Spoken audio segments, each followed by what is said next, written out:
Hello, my name is Lee Casper from Red Oak Middle School, and here today we have Assistant Superintendent of Student Services, Mr. Michael Hodges. Hey, Lee. Hey, how you doing today? Good, how are you? Okay, good. For our first question, as the head of student safety, what are some of the things you have to do to make sure all of the students are safe? Well, Lee, primarily what we try to do in student services is to be a resource for our principals. We are constantly in communication with our principals on a daily basis about various things. It could be about an issue they're having on campus with part of the facility that needs to be fixed to ensure student safety, or it could be a discipline situation at the school. So we're in constant contact with the principals on a daily basis. They're very comfortable in picking up the phone and giving us a call, and we try to serve as a resource for them. Also, lockdown drills, I'm sure you're familiar with those. Those are maintained in our office. So when our schools have a lockdown drill, they must report to us how the drill went. There's a lot of paperwork that goes along with those drills, and they have to turn that into us. Fire drills, the same way. We also try to be proactive with student safety. So we provide our principals and staff with training throughout the school year. It's not uncommon for the police department to come and work with our principals at a principals meeting on gang awareness or other things that they need to look for in their school to ensure student safety. Thank you, sir, for that answer.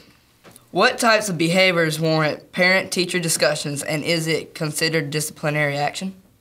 That's a good question, Lee. I think that we encourage our teachers to communicate with our parents for the good things and the not so good things.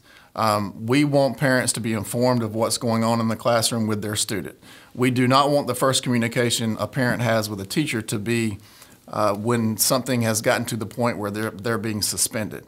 Now, while a parent conversation with a teacher may not be considered disciplinary action, it is a part of the progression of disciplinary action. Like I said, we want that to be the first thing that goes on with the parent so that when they hear that bad news from a teacher, it's not the first time they've been communicated with. Yeah, I understand that one. What types of behaviors warrant immediate long-term suspension? Well, there is no immediate long-term suspension. All long-term suspensions must be approved by our superintendent, Dr. Jackson.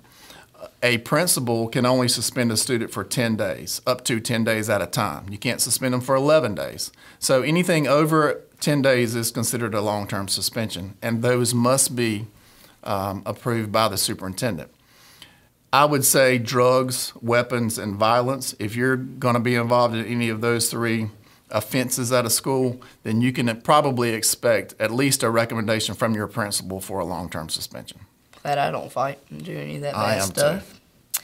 How do you ensure that discipline hearings are fair towards the student? Lee, there are general statutes, which state law, and school board policy that governs how we run our discipline hearings. The first thing is that a student is entitled to due process anytime he or she is being suspended, which basically means they are having their chance to tell what happened or why they did what they did. So we operate following board policies and general statutes when it comes to disciplinary hearings. How do you determine the number of nurses per school, and how are the nurses selected? Well, our goal obviously would be one nurse per school, full-time in every school. Unfortunately, we don't have that. And I've got some numbers here I wanted to tell you. North Carolina ranks 32nd in the country with a one nurse per 1,185 students. Okay? Nash-Rocky Mount Schools, we have 29 schools and we have 21 nurses, which is a pretty good ratio. We're at about one nurse per 800 students, so we're better than the state average, or what the state suggests us to do. Anytime we have a vacancy, just like with any other position, we post that vacancy, we interview for it, and we try to hire the best candidate. What are a school social worker's main duties, and how do social workers affect student learning? Social workers serve as a liaison, a median person between the school and the parents in the home. Our social workers do a lot of home visits that you might not be aware of. If we hear that a student's having issues at home, maybe they don't have the school supplies they need, or or food in the house, then our social workers get involved. So basically what our social workers try to do is they try to remove any barrier that the student might be facing at home so that when they come to school that they're able to learn. What conditions must be met for a student to receive a transfer? That's a good question, Lee. We have a lot of transfer requests throughout the course of a year. I think this summer, before this school year started, we had about 600 transfer requests.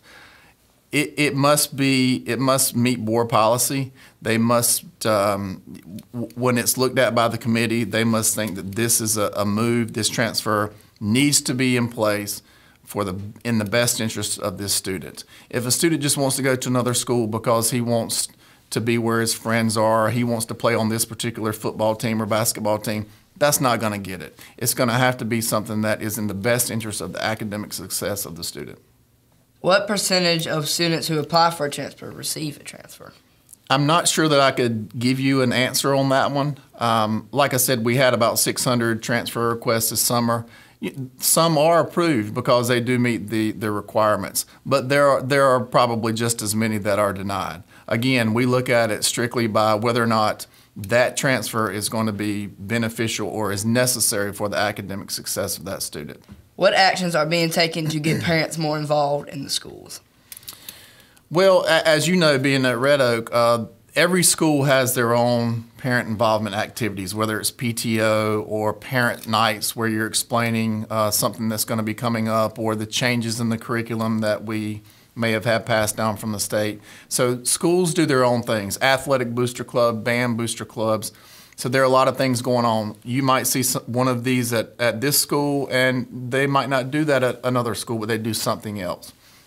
There are a lot of things going on across the district. In addition to that, we have district level initiatives. Dr. Jackson has his parent advisory board, which is one parent from each school in the system. We had the CTE showcase. Dr. Jackson had the State of the Schools address. So there are a lot of things going on at the school level and at the district level to try to get parents more involved. Thank you, sir. What difference do you see when parents get involved in student learning? Students of parents who are involved, they do better. They do better in their academic coursework. You probably are aware that when you feel like you have somebody on your side and somebody that's supporting you in whatever you're doing, you're going to feel more confident in doing that and take it more serious.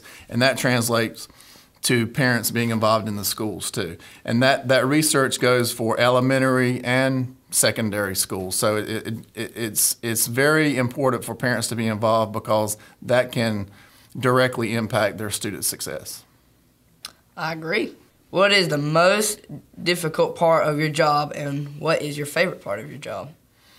I think probably the most difficult part of my job is in this role, I get to hear about and see and talk to a lot of parents and students who have tough situations that might inhibit their success at school. So seeing those things and knowing what a child may be going through when they go home and what they're bringing to school, that's tough for me. But the good part of that is that we have things in place that we feel like can help them. The best part of my job is definitely getting out of the office and coming to the schools where you guys are on a daily basis. Just being in a school where the kids are and the bells ringing and going into the classrooms and seeing academic activity. That's the favorite part of my job. Yes, sir.